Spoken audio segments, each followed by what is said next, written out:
Boa tarde, turma. Hoje nós vamos trabalhar com a apostila carioca. Essa aqui, ó. Vamos colocar na página 41.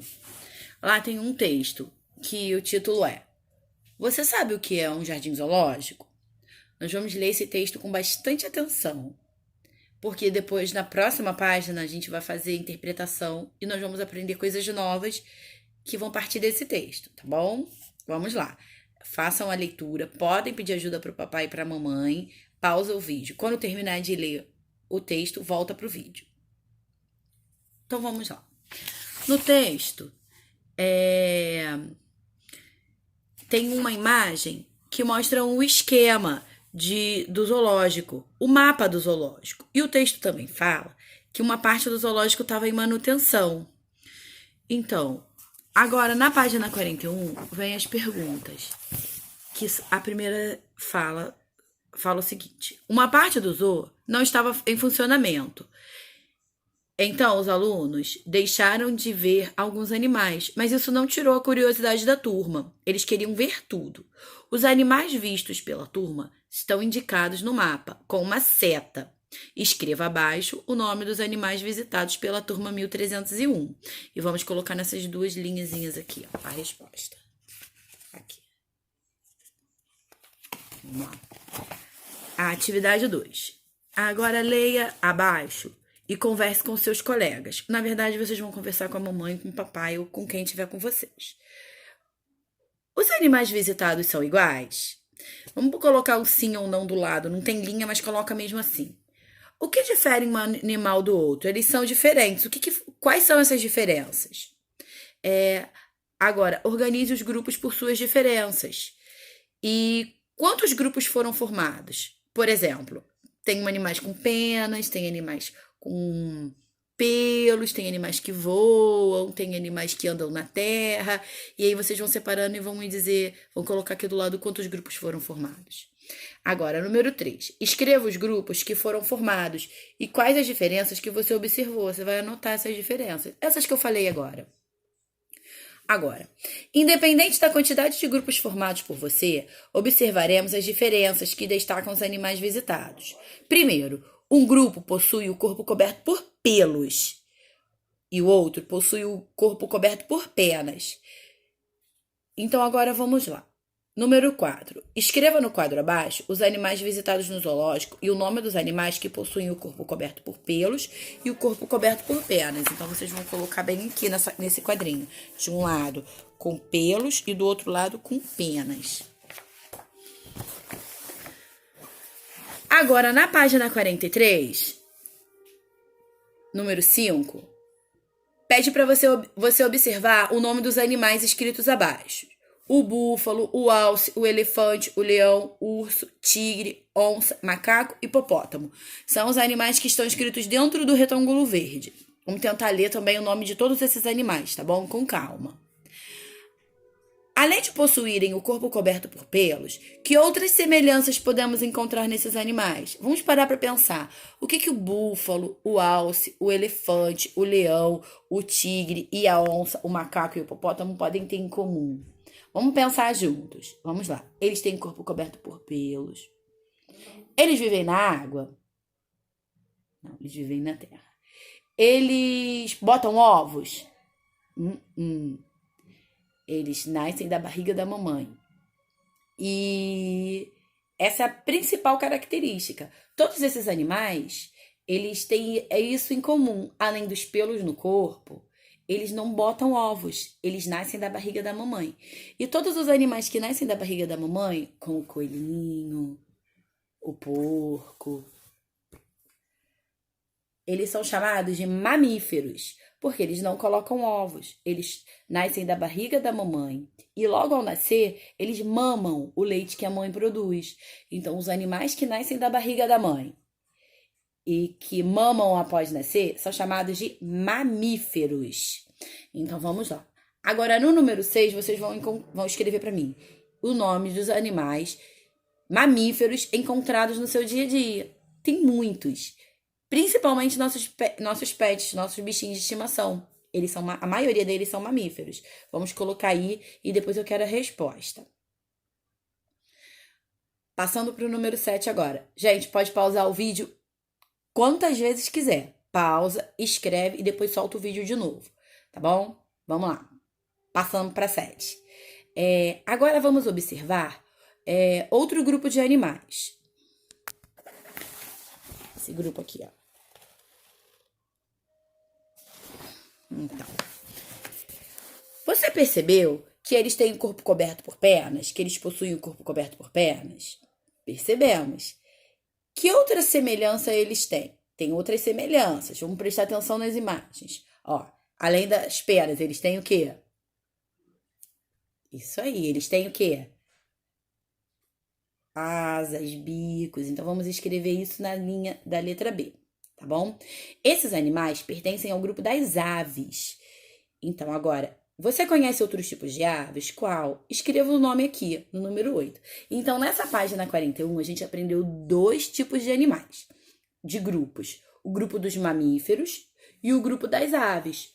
Vamos relembrar. O grupo dos mamíferos são os animais que nascem da barriga da mamãe e logo após o nascimento mamam o leite que a mamãe produz.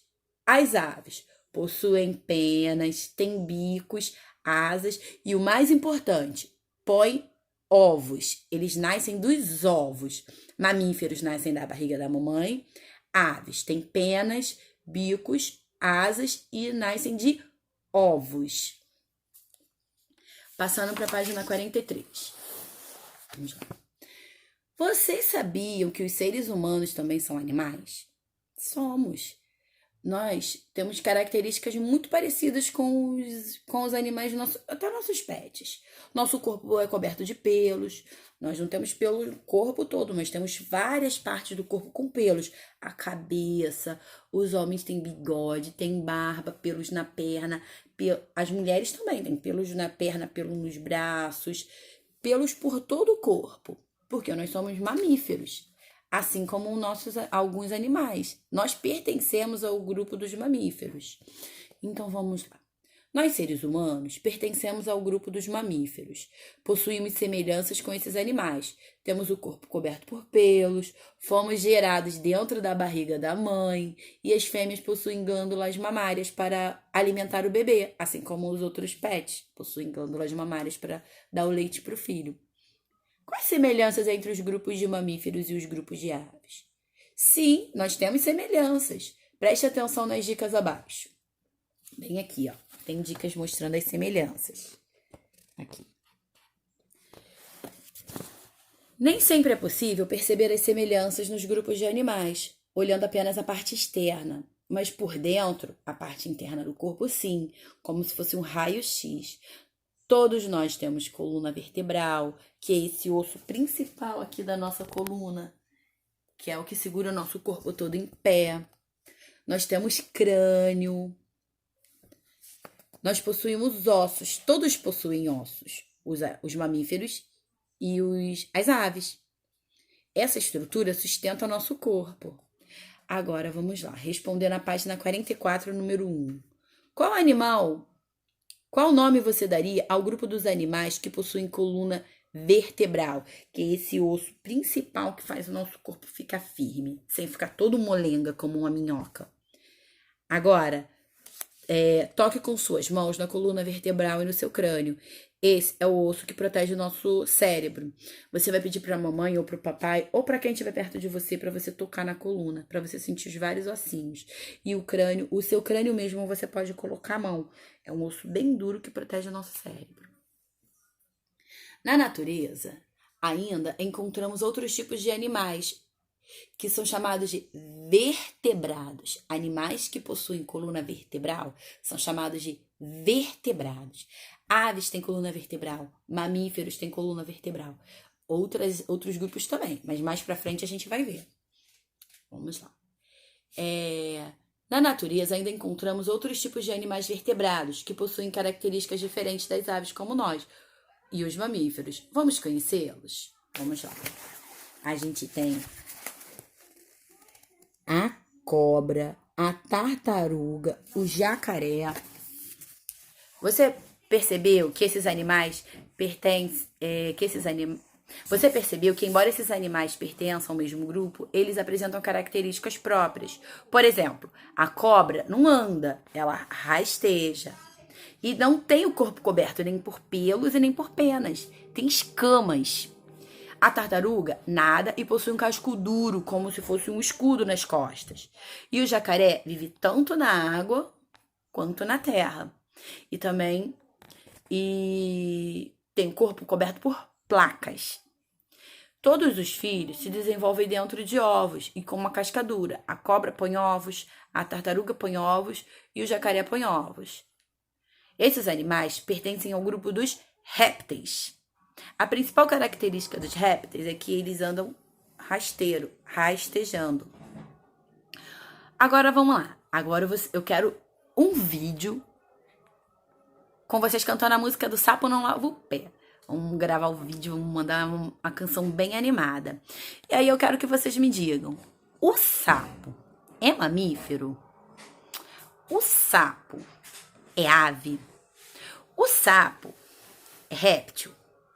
Pensa e me responde. Pode ser mamífero, ave, réptil ou pode não ser nenhum dos três. Vocês vão me dizer no final da canção, tá bom? Tô esperando.